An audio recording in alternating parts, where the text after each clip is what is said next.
तो final guys ये जो विंटर एग्जामिनेशन है वो ट्रेडिशनल मेथड से जो है वो कंडक्ट की जाएगी, जैसे कोरोना के पहले होती थी। इस साल वैसी जो एग्जामिनेशन है विंटर एग्जामिनेशन की जो है वो होने वाली है। हो सकता है कि आपको जो पैटर्न है वो पता ना हो और ये भी ना पता हो कि जो एग्जामिनेशन का पेपर है वो कैसा आता है। तो इसके लिए गाइज मैं आपको एक ही सलाह दूंगा कि आप अपने कॉलेज के टीचर्स को जो है वो पूछिए कि पेपर पैटर्न जो है वो कैसे रहने वाला है, कौन से यूनिट का कितना वेटेज है। ये आप कॉलेज में पूछोगे तो ज़्यादा एक्यूरेट इन्फॉर्मेशन आपको जो है वो मिलेगी, क्योंकि काफ़ी सारे कोर्सेज में जो चेंजेस है वो हुए हैं। जैसे इंजीनियरिंग हो गया तो उनका पूरा जो पैटर्न है वो चेंज हो गया है। जैसे फाइनल ईयर स्टूडेंट होंगे उनको 80-20 वाला होगा, उनके पहले वाले जो होंगे उनको 70-30 वाला पैटर्न होगा। तो काफ़ी सारे जो चेंजेस है वो आए हैं। अदर कोर्सेज में भी थोड़े बहुत जो सिलेबस में चेंजेस वगैरह है वो आए हैं। तो अगर आपको पेपर पैटर्न और पूरा सिलेबस ये सारी चीज़ों के ऊपर कोई भी डाउट है तो पूरा ग्रुप बना के कॉलेज के टीचर्स को जो है वो पूछिए, वो ज़रूर आपको बताएंगे और समझाएंगे कि कैसा पूरा जो पेपर पैटर्न है वो आता है। साथ ही में अगर आपके कॉलेज में यूनिट टेस्ट या फिर प्रीलिम एग्ज़ाम वगैरह होती है as a practice test for final examination, अगर वो एग्जामिनेशन होती है तो वो ज़रूर दीजिएगा। उससे आपको आइडिया आ जाएगा कि ओवरऑल जो आपका क्वेश्चन पेपर है वो कैसा आने वाला है। ठीक है, अब बात करते हैं कहीं सेंटर के बारे में। तो जैसे कहीं टाइम टेबल आए हैं, मैक्सिमम टाइम टेबल्स हमें अभी देखने को जो है वो मिल रहा है RTMNE की वेबसाइट पे। मेनली जो फाइनल ईयर और 5th सेम और 7th सेम के टाइम टेबल्स है वो आए हैं वेबसाइट पे, और बाकी टाइम टेबल्स भी जो है गाइस वो भी जल्दी ही रिलीज़ हो जाएंगे। नागपुर यूनिवर्सिटी में फेजेस वाइज जो एग्जामिनेशन है वो कंडक्ट की जाती है।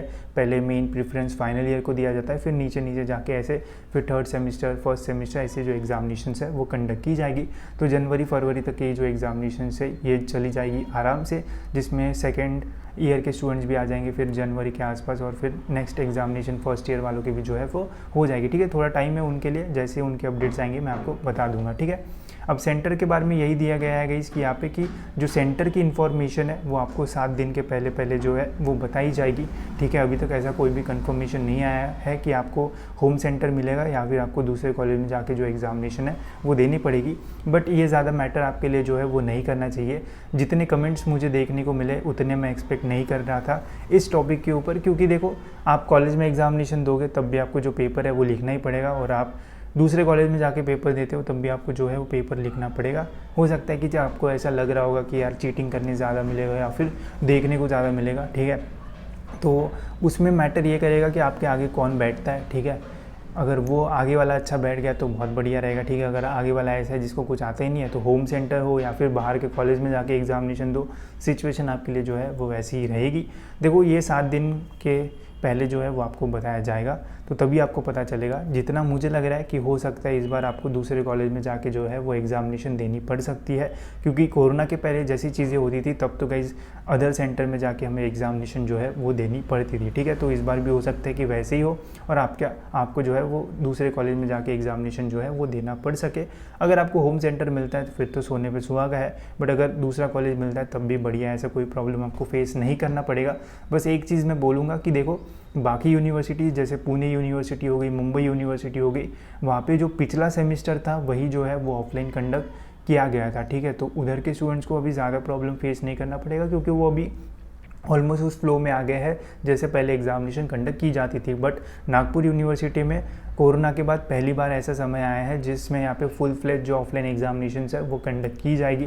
तो मैं आपको यही बोलूँगा कि जो एग्जामिनेशन है वो अभी धीरे धीरे जो है वो आपके पास आ रही है, और अगर आपने अभी तक जो प्रिपरेशन है वो स्टार्ट नहीं किया है तो कृपा करके जो है वो स्टार्ट कर दीजिए, क्योंकि ऑफलाइन एग्जामिनेशन जितनी पास आएगी उतना ही प्रेशर जो है वो आपके ऊपर बढ़ेगा, और सारे जो सब्जेक्ट्स है वो आपको धीरे धीरे कवर करना अभी से स्टार्ट करना होगा, क्योंकि जब एंड टाइम पे जाओगे तो फिर एक भी सब्जेक्ट कवर करना जो है वो बहुत मुश्किल हो जाएगा, क्योंकि जो सिलेबस है वो काफ़ी वास्ट हो जाता है। ऑनलाइन में जो है वो इतना मतलब हमें समझ में नहीं आया था कि कितना पढ़ना पड़ता है क्या होता है, बट ऑफलाइन में आपको और भी अच्छे तरीके से समझ में आएगा कि कितना वास्ट सिलेबस होता है, कितने सारे टॉपिक्स होते हैं, और बस कुछ मार्क्स के लिए कितना सारा पढ़ना पड़ता है ये भी आपको समझ में आएगा। तो अभी से ट्राई करो कि कुछ ना कुछ पढ़ना शुरू कर दो, ताकि आगे जाके कोई भी प्रॉब्लम ना हो।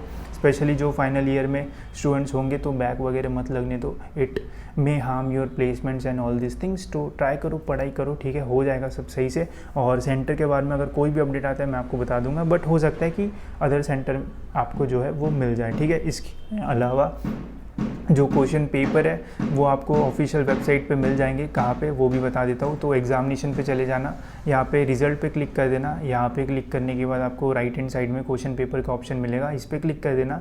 यहाँ पे आपको 2019 या फिर उसके पहले के ही मिलेंगे। तो अगर आपका 2019 के पहले वाला पैटर्न या फिर 2019 वाला पैटर्न है तो आप रेफ़र कर सकते हो। ठीक है, यहाँ पे सही सेशन सिलेक्ट कर लेना, सिलेक्ट एग्ज़ाम कर लेना। तो जो भी अवेलेबल क्वेश्चन पेपर है वो आप यहाँ से जो है वो डाउनलोड कर पाओगे। जिनका न्यू पैटर्न है उनका ज़्यादा काम में नहीं आएगा, बस आप ये देख सकोगे कि अगर वो सिलेबस में आपका पार्ट है तो वो उसके ऊपर कौन सा क्वेश्चन आया था वो आप देख सकते हो। ठीक है, पैटर्न में थोड़ा बहुत जो चेंज है वो हुआ होगा अगर आपका न्यू पैटर्न होगा तो। ठीक है, तो यहाँ से आप देख सकते हो, इसकी लिंक आपको डिस्क्रिप्शन में मिल जाएगी। ठीक है, तो इस वीडियो में इतना ही रखते गए। होप सो आपको ये वीडियो इन्फॉर्मेटिव लगा होगा, और ऐसी वीडियोज़ के लिए इस चैनल को सब्सक्राइब करके बेल आइकन जरूर से दबा देना, ताकि आपको टाइम टू टाइम सारे जो अपडेट्स है वो मिलते रहे।